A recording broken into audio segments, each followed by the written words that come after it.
Voilà, je pique ta fiche. Le champagne sera-t-il comme chaque année la boisson incontournable de nos repas de fête? C'est vrai qu'on nous envie dans le monde entier le champagne, pourtant sa consommation elle est un peu en baisse en France. C'est vrai que c'est une boisson qui n'est pas réputée pour être très accessible et les consommateurs apprécient aussi de plus en plus d'autres vins pétillants. Et on le disait tout à l'heure avec Fabien et on le redira. Alors pourquoi le champagne est-il si cher? Que valent les bouteilles à petit prix? Vins de grandes marques ou de vignerons, que faut-il privilégier? C'est notre dossier. Et on va parler de tout ça avec Jacques Dupont. Bonjour. Bonjour. Bienvenue. Vous êtes journaliste au Point, rédacteur du numéro spécial Champagne et auteur du livre Le vin et moi, c'est chez Stock. Parfait. À vos côtés, Benjamin Cherrière, merci. Bonjour. Bonjour. Vous êtes cofondateur de Plus de Bulles. C'est un site spécialisé dans la vente de champagne. On retrouve beaucoup de conseils, c'est ça, pour les consommateurs? De conseils, de choix, de bouteilles. De bouteilles. C'est le plus important, c'est l'idée. Ouais. Moët et Chandon, Veuve Clicquot, Mumm. Lorsque l'on parle champagne, on pense tout de suite aux grandes maisons champenoises. Mais en Champagne, plus de 300 vignerons indépendants en produisent. Nous nous sommes rendus à quelques kilomètres d'Épernay à la rencontre de l'un d'eux. Ils misent sur les petits prix et la vente directe. C'est un reportage signé Margot Bourdin, Mathilde Moreau et Johan Faure. Frédéric et Dominique sont de grands amateurs de champagne. Bon, on se la déguste ces bouteilles? On y va. Leur champagne préféré, c'est celui-ci. Un brut tradition issu d'un assemblage de pinot noir et de pinot meunier aux nombreuses saveurs. Ce champagne, il est brut, il n'est pas acide, il est frais en bouche et il est bien travaillé. Les bulles fines et puis ce parfum qui n'a pas d'acidité, qui est très agréable en bouche et voilà, qui est très féminin. Et c'est surtout une très bonne affaire. Cette bouteille ne coûte que 15 €. Je trouve que c'est un excellent rapport qualité-prix. C'est un champagne qui est du coup accessible à beaucoup de gens. Donc voilà. Et parfois, il peut y avoir des a priori sur le champagne pas cher. Et honnêtement, celui-ci, il vaut vraiment le détour. Et ce champagne s'achète en vente directe et même sur Internet. Depuis quelques années, de plus en plus de vignerons indépendants se lancent sur la toile pour faire connaître leur maison et toucher de nouveaux clients. Bonjour Dominique. Bonjour Elia, vous allez bien? Ça va et vous? La forme? Ouais, impeccable. La visite annuelle. C'est... Avant Noël, on prépare les fêtes. Dominique, lui, se rend directement à la propriété au moins une fois par an pour faire ses emplettes et déguster les nouveautés. Ici, une bouteille est vendue entre 15 € pour l'entrée de gamme et 30 € pour la gamme premium. En passant en vente directe, pas d'intermédiaire, les clients achètent des bouteilles à prix producteur. Ils payent à peu près entre 20 et 30% moins cher que dans le commerce, parce que forcément, on est en direct, quoi. Et la maison le reconnaît, pour proposer un champagne à seulement 15 €, ils prennent peu de marge sur cette bouteille. On a tous les outils pour fabriquer le champagne, donc ça nous permet de faire une petite marge suffisante pour gagner assez d'argent. En dessous de 15 €, ça vaudrait pas le coup de faire du champagne. Et pour se démarquer des autres vignerons et des grandes maisons, en plus de la dégustation, ils proposent également une expérience bien particulière et gratuite, la visite de la propriété. Aujourd'hui, un groupe originaire de Normandie visite les caves. C'est un moyen de faire découvrir le savoir-faire de la maison et de fidéliser la clientèle. Je préfère acheter dans des sociétés comme ça où c'est moins industrialisé, où c'est sympathique et puis voilà, il y a une bonne ambiance lors des visites, c'est très bien. Eh bien, ça nous permet de découvrir tout ce qu'il y a derrière l'élaboration d'une bouteille, le travail en amont, le travail qu'il y a, on nous explique le travail qu'il y a aussi dans les vignes. Chaque année, la maison élabore 75 000 bouteilles à partir de raisins cultivés à quelques kilomètres de là. Moins de produits phytosanitaires, plus de parcelles avec de l'herbe. Ici, le raisin est issu d'une viticulture raisonnée. Le rendement est un peu moins important qu'en viticulture conventionnelle, mais le goût est plus prononcé. Il risque quand même d'avoir un petit goût un peu plus fruité, un peu plus puissant quand même, parce que y a moins de raisin et moins vous avez de raisin sur la vigne, plus le raisin a du goût. Si vous avez vraiment une tonne de raisin, le raisin a un peu moins de goût. La moitié des raisins cultivés est transformée par la propriété, l'autre moitié est vendue à des grandes maisons. On l'achète à bon prix, donc des fois ça vaut pas trop la peine de se casser la tête. On préfère vraiment se focaliser sur notre vin à nous, ce qu'on vend aux clients, et pas forcément forcer la vente et de vendre à tout le monde, à des supermarchés ou des choses comme ça qui nous l'achèteraient pas cher. Et justement, ce champagne à prix raisonné peut-il rivaliser avec celui des grandes maisons? Pour le savoir, nous avons versé dans un premier verre le champagne à 15 € de notre vigneron, celui à 25 € d'un autre vigneron indépendant, et enfin le champagne d'une grande maison, vendu en moyenne 35 € en grande surface. Pour les départager, nous avons proposé à ce sommelier un test à l'aveugle, et contre toute attente, celui qui l'apprécie le moins, c'est le plus cher, celui d'une grande maison très connue. Le premier champagne dégusté me semble vraiment assez terne, c'est-à-dire qu'en fait, je sens que les bulles. Il y a une bulle qui est très vive, une acidité qui est pas très agréable, et surtout c'est très court en bouche, quoi. Ça reste pas, donc c'est un peu frustrant, pas beaucoup de plaisir. En revanche, celui qui remporte son adhésion, c'est celui à 25 €. Celui qui offre le plus de plaisir et qui est le plus complet en fait, à la fois des beaux fruits bien mûrs, un très très fin élevage, c'est riche, une belle énergie, ça reste en plus longtemps en bouche. Et celui qui arrive à la deuxième position sur le podium, c'est celui de notre vigneron indépendant à 15 €. Ce que j'apprécie, c'est ce côté assez franc du collier, il est il a un fruit très fin, il a une belle pureté, une bulle très fine aussi, donc du coup on sent qu'il y a une belle fraîcheur et en fait il manque un petit peu peut-être de structure et de chair par rapport au précédent, mais il est joli, vraiment joli. En tout cas, je le préfère largement au premier dégusté.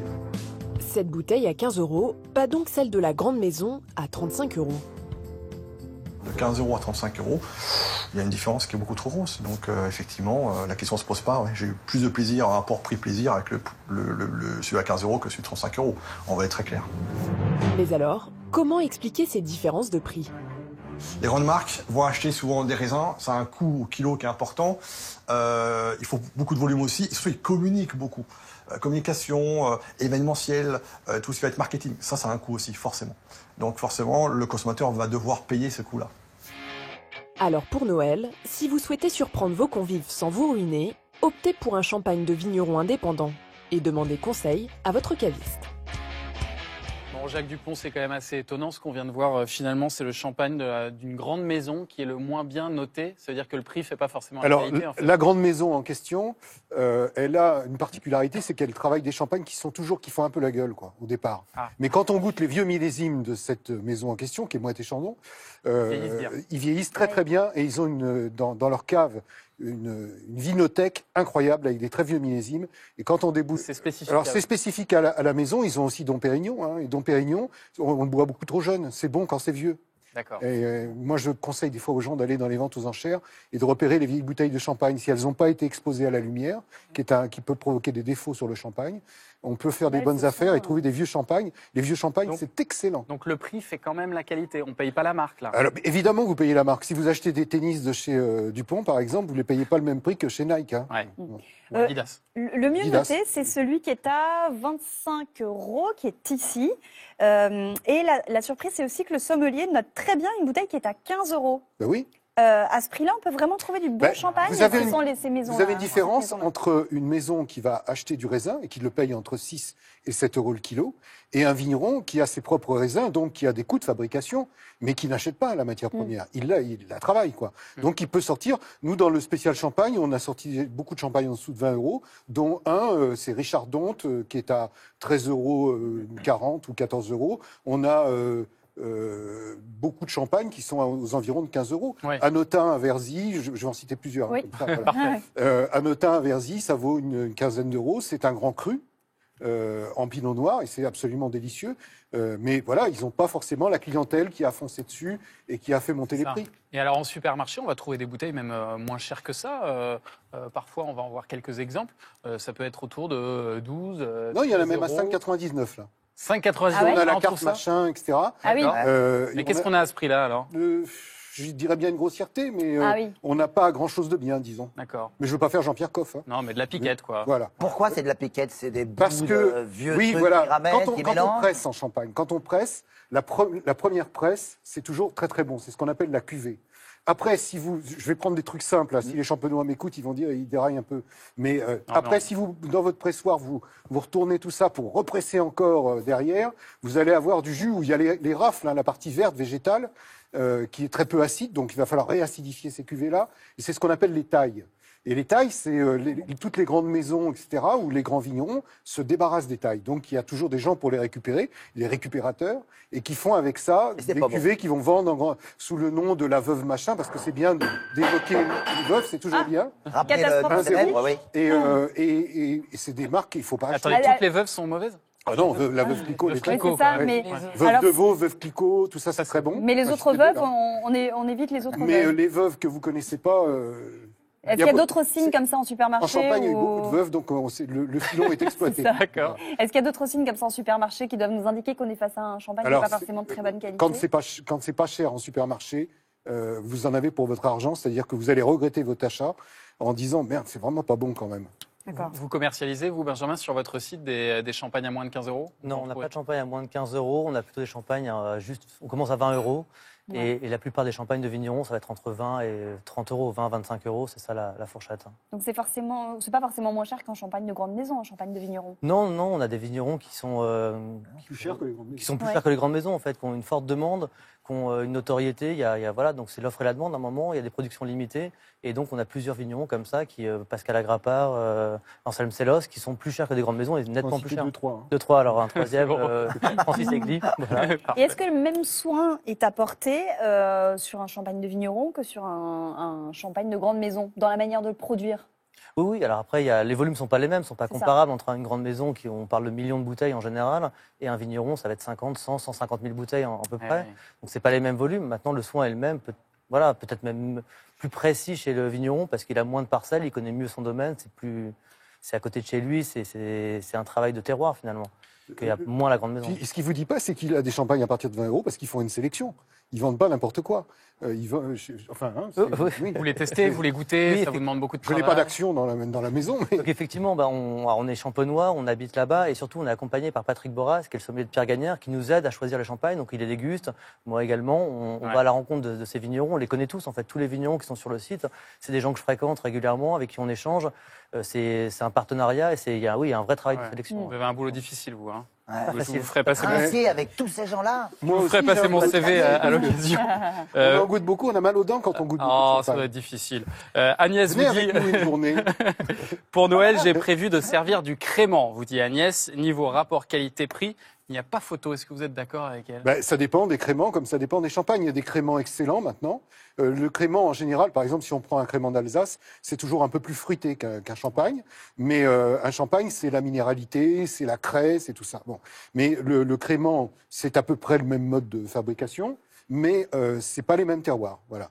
Alors vous avez d'excellents créments en Bourgogne notamment, Bailly-la-Pierre, mais en Alsace tous les vignerons font de. Wolfberger fait un très bon crément, mais citez deux là.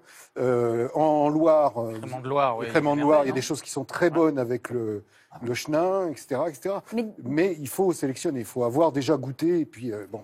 Derrière la question d'Agnès, il y a l'idée quand même que le champagne, ça reste aussi un produit de luxe. Toujours. Qu'est-ce qui fait que les prix sont quand même malgré tout beaucoup plus importants par rapport à un crément? Alors, il y a l'offre et la demande, hein, tout bêtement, et la Champagne, c'est une petite région. Alors, on parle toujours d'agrandir l'aire d'appellation, parce qu'autrefois, dans l'Aube, par exemple, il y avait beaucoup plus de vignobles, jusqu'au moment du phylloxéra, quoi, à la fin du 19e siècle.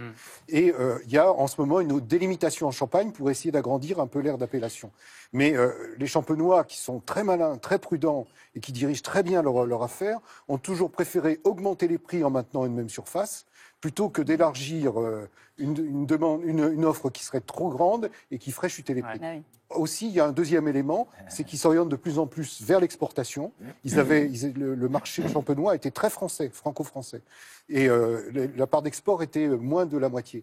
Et maintenant, ils s'orientent, il y a une demande, les grandes maisons ont ouvert les marchés à l'export, il y a une forte demande aux États-Unis. Alors le danger... On en boit moins en France alors? On en boit un peu moins en France, et surtout, les prix ont suffisamment augmenté pour décourager les consommateurs. C'est ça, bah oui. Et en même temps, c'est vrai ce que disait Agnès, il y a des créments qui sont remarquables et donc Et en prix, et en goût. Voilà, donc c'est vrai que Ça ça fait que petit ça a un à peu petit, basculé. tous ces autres vins effervescents autres que le pétillant, champagne, bien sûr. ils montent en puissance, ils se vendent Moi, de plus en plus. Alors je que l'ai les appris. ventes de champagne sont en légère baisse. Bien sûr, je l'ai appris, Pas je si ne le léger. savais pas. Mais regardez le Prosecco, le vin italien. Il se boit plus de par le monde que le champagne aujourd'hui. Oui, parce que c'est aussi un produit de Oui, bah, de c'était cocktail, pas le non cas avant. Le champagne, il se fait battre aujourd'hui. 320 millions de bouteilles contre 310 millions de bouteilles. Mais c'est pas le seul critère. Enfin, c'est pas parce que c'est moins cher. C'est vrai que c'est moins cher. 10-15 euros la bouteille, c'est bien. Le champagne, c'est 2-3 fois plus. On l'a vu, sauf exception. Bon, il y a quand même un côté prix, bien évidemment. Mais c'est plus léger, plus fruité, une bulle plus fine. C'est aussi lié au succès du spritz, hein, le cocktail. Mais C'est pas un cocktail que, qu'on pas fait que. à base de- Oui, mais ça a été momentané. Le Prosecco, c'est dans les vins pétillants, je l'ai déjà dit et je le répète. Aux États-Unis, il est numéro 1 maintenant. Au Japon, il est numéro 1. En Asie, généralement, il est numéro 1. En Angleterre, il est numéro 1. Ah ouais. Ce n'est pas fini le champagne, mais ça marche beaucoup moins bien. Et D'accord. pourquoi les gens disent ça? Parce qu'ils préfèrent avoir un bon mousseux qu'un champagne dégoûtant comme il y en a trop. Les gens réalisent maintenant que c'est survendu, trop cher, et qu'on peut faire la fête avec de l'excellent mousseux. Et c'est très très bon. Vous êtes d'accord avec ce que Non, dit pas du Fabien tout. Pas du tout. Oui. Évidemment. Ça vous étonne Non, pas tant que ça. Non, je suis pas d'accord avec ça parce que Mais les Français chaque ont truc a son jugé, marché. ils boivent C'est pas ça du tout maintenant. la même fabrication le prosecco. Mais- Bon, c'est des vins gazéifiés, c'est pas la même chose qu'un champagne. Mais si un les gens champagne, préfèrent ça, mais vous voyez que par le monde, on préfère ce vin-là maintenant. ça dépend. Ça vous non désole peut-être. Non, mais je suis pas c'est d'accord. ainsi. Mais je suis Et il n'y a d'accord pas que le parce c'est pas Prosecco. Les clairettes, les banquettes, le Vouvray, etc. Ils le boivent tous ces Le Vouvray, vins-là. Oui. le Vouvray, la vrai. clairette. C'est très bon, mais c'est tout petit, tout petit. Ouais. Oui, mais C'est ça en progrès. revient maintenant Mais et les gens là où vous vous trompez, réapprennent. c'est qu'à l'exportation, le champagne marche très fort et qu'aux États-Unis, la courbe est comme ça. Maintenant, avec Monsieur Trump au pouvoir, ça peut changer. Ah oui. Ah, ça va être moins la fête. Mais après, c'est sûr. la conquête aux États-Unis, la conquête de l'Ouest, elle se fait au champagne. Mais très, ils très ont fort. raison, parce que sinon, il ne serait plus rien. Parce que c'est Au les Japon, autres vins. c'est- voilà. Mais oui, mais c'est normal, c'est la concurrence. C'est un vin de fête. Quand vous avez quelque chose à fêter, vous ne pensez pas Prosecco, vous pensez Si, si, champagne. si, Bah, je vous vous êtes ça. assure. Bah, Ah, vous n'êtes plus que les seuls à boire du champagne ici. Hein. Alors, c'est un vin de fête. Le champagne, Benjamin Cherrière, est-ce que, comme pour le vin rouge, il y a des terroirs pour le champagne? Oui, oui, en Champagne. Alors, c'est vrai que l'appellation Champagne est très forte et Mm. souvent ça a couvert tout ce qui produit derrière, mais il y a des terroirs différents, il y a des crus différents et des styles différents. Un champagne de la Côte des Blancs de Cramant ne va pas être le même champagne que de la montagne de Reims à Ambonnet, par exemple. Voilà, il y a des typicités, il y a des styles de terroir qui donnent des styles de vin différents. Il n'y a pas que de la craie, il y a aussi de la meulière, il y a des argiles. Mais on parle beaucoup de la craie parce que. Et le sol que vous décrivez Oui, par oui, ces bien termes-là. sûr. Ouais, hein. La pierre meulière, vous savez, celle où on faisait les pavillons dans les Oui. années Oui. Ouais. Il y a de la meulière et ça donne des vins sur la montagne de Reims très particuliers qui sont assez différents. Il y a aussi des endroits où il y a de l'argile. Et puis il y a cette espèce de massif de craie qui bascule un petit peu depuis le bassin parisien et qui affleure dans certains endroits et qui va donner des goûts très différents. On ne sait pas la chimie. Hein. Ce qui se passe entre le pied de vigne et on a analysé, on sait que la vigne se nourrit de nutriments, etc. Mais c'est pas ça qui donne le goût de crème. Mais quand même, quand vous goûtez certains champagnes, notamment dans la Côte des Blancs, hein, C'est c'est-à-dire iodé les parfois. chardonnays au sud d'Épernay, là, Vous le vous avez sentez. ce goût de craie et vous avez même, sur certains vieux champagnes, des odeurs qui vont vous rappeler l'église, mais l'église désaffectée, un peu. La pierre blanche, vous voyez Les petites tuffeau. églises romanes, quand on rentre dedans, ça sent pas comme dans la cave. La cave, on sent un peu le moisi. Ouais. Mais quand vous rentrez dans une église où ça sent pas l'encens, Ouais. qui est un peu désaffecté, quoi, disons. Hein. D'accord. Et Mais bon, vous, cette c'est odeur de pierre, vous la retrouvez. c'est vrai que vous êtes un expert, donc évidemment, vous connaissez ça par cœur. Mais pour nous, consommateurs, comment est-ce qu'on peut s'y repérer sur une bouteille? Est-ce qu'il y a des indications qui nous disent d'où vient notre Je voulais champagne? préciser un élément parce que c'est vrai que dans ce que vous dites, il y a une chose qu'on ne sait pas et qui est importante, c'est que c'est certains départements. Par exemple, quand on prend un champagne, on dit d'où il vient. Bah, déjà, on sait qu'il vient de. Il y a 5 départements en France, pas plus, qui ont le droit à cette appellation. C'est la Marne, l'Aube, la Haute-Marne, l'Aisne et la Seine-et-Marne. Alors moi, je suis originaire de Seine-et-Marne, je ne le savais pas. Donc déjà, on sait que c'est Tout petit bout, hein, de la Seine-et-Marne. Oui, un tout petit bout. C'est circonscrit. Et après, c'est vrai qu'il faut éplucher. Mais ça, c'est quand même très compliqué. Il faut regarder les étiquettes. Oui. Il faut regarder les étiquettes. Et D'où avoir des ça bons vient. yeux. Et avoir de bons yeux. Avec Moi, une j'ai loupe. plutôt que pas mauvais yeux, mais alors là, il faut une loupe. Parce qu'il faut aller regarder. Il y a des codes et un numéro élaboré par, on a un nom d'une personne et on a le lieu. Alors, souvent, c'est élaboré là. Mais ici, le siège social, c'est compliqué. Hein. Et ailleurs, il y aura une autre adresse. Et puis, on se demande qui l'a fait, ce champagne. Ouais. Est-ce que c'est ce monsieur-là? Eh bien, il y a un code. Alors là, c'est marqué RM. Qu'est-ce que ça veut dire? Récoltant manipulant. Récoltant manipulant, mais en français de tous les jours, qu'est-ce que En ça français, veut tous les dire? jours, c'est bien que c'est un vigneron qui produit ses raisins, qui élabore son champagne jusqu'au bout. Quoi. Il fait tout le Voilà, boulot, quoi. Il fait tout le boulot. RM. Mais c'est pas toujours le cas. Parfois, vous allez acheter du champagne, ça va être marqué. Je vais vous en donner une autre parce que ça va être marqué MA par exemple. C'est une marque auxiliaire. Ça, vaut mieux éviter. Ça veut dire que c'est pas la personne qui l'a élaboré. Les veuves dont on parlait tout à l'heure, c'est des marques de distributeurs, c'est des marques auxiliaires. Vaut mieux éviter parce qu'on ne sait pas du tout d'où ça provient. Attendez, ça veut dire quoi? Qu'elle va aller acheter la bouteille et mettre son étiquette dessus, c'est tout? Oui, voilà. D'accord. Et ça se pratique beaucoup, ça. Par exemple, il y a un appel d'offres pour les fêtes, pour telle chaîne de supermarché, pour une étiquette, une veuve quelconque, là. Et puis. Qu'est-ce qu'il a avec les veuves? Parce que il y a des veuves célèbres, alors d'autres sont. Mais voilà, c'est copié en Champagne beaucoup. Mais il faut toujours se méfier quand il y a un titre de noblesse ou un truc comme ça un peu ronflant. Particules. Voilà, il y a toujours quand même un loup, comme disait Martine Aubry. Mais marque auxiliaire, ça vaut mieux éviter. Vous pouvez avoir NM ou RM. NM, c'est négociant manipulant. Toutes les grandes maisons, c'est négociant manipulant. Pourquoi on a ces termes-là auxquels personne ne comprend rien? Il faut prendre des fiches, il faut non, mais c'est vrai. Et du coup, alors, on veut le valoriser, mais on ne permet pas aux gens de Vous avez tout à fait raison. derrière. Maintenant, si vous regardez les contre-étiquettes sur certaines bouteilles, je vois celle-là, là, par exemple, vous avez des gens maintenant, notamment les vignerons, mais aussi les maisons le font, qui donnent beaucoup de détails, qui disent d'où ça vient, les coteaux, les machins, les crus. On devient de plus en plus cru. Avec pas mal d'appellations aussi du type blanc de blanc ou blanc de noir. Ça a toujours existé. Qu'est-ce que ça veut dire, ça, Benjamin? Alors, blanc, en fait, il y a 3 cépages principaux en Champagne. Il y a le chardonnay, qui est un raisin blanc, le pinot noir et le pinot meunier, qui sont 2 raisins noirs. Et quand on n'utilise qu'un seul de ces cépages, le chardonnay, typiquement, on va faire un blanc de blanc. C'est un 100% chardonnay. Typiquement, là, vous avez une bouteille comme ça, voilà, à partir d'un raisin blanc. Et si on n'utilise que du pinot noir ou du pinot meunier, on va faire à ce moment-là un blanc de noir. Donc, ça donne 2 styles de vin différents. Et le champagne rosé? Et champagne rosé, alors il y a 2 façons de faire du rosé. Il y a l'assemblage, on mélange du vin blanc et du vin rouge de Champagne. C'est le seul endroit où on est le droit de le faire. En France, c'est la seule région qui est autorisée à avoir du rosé en assemblant du rouge et du blanc. Soit la saignée, c'est-à-dire que c'est un champagne qui va macérer, on le fait par macération, on l'obtient par macération.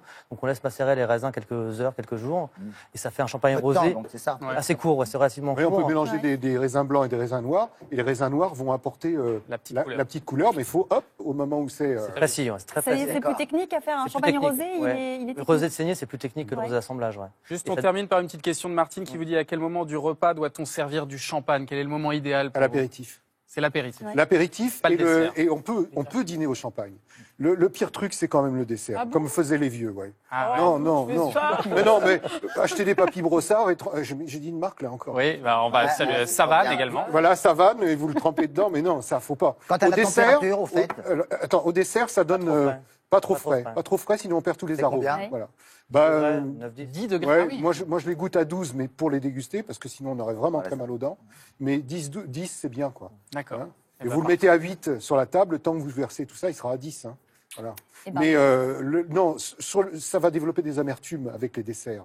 Alors, il y a des demi-secs qui sont faits pour ça, si on aime les demi-secs, mais vous pouvez faire tout un repas avec un champagne blanc de noir dont tu parlais tout à l'heure. Là, c'est parfait pour, par exemple, sur une volaille, une chose comme ça, un blanc de noir un peu âgé. Sur du fromage. Encore un conseil, un petit conseil pour les gens.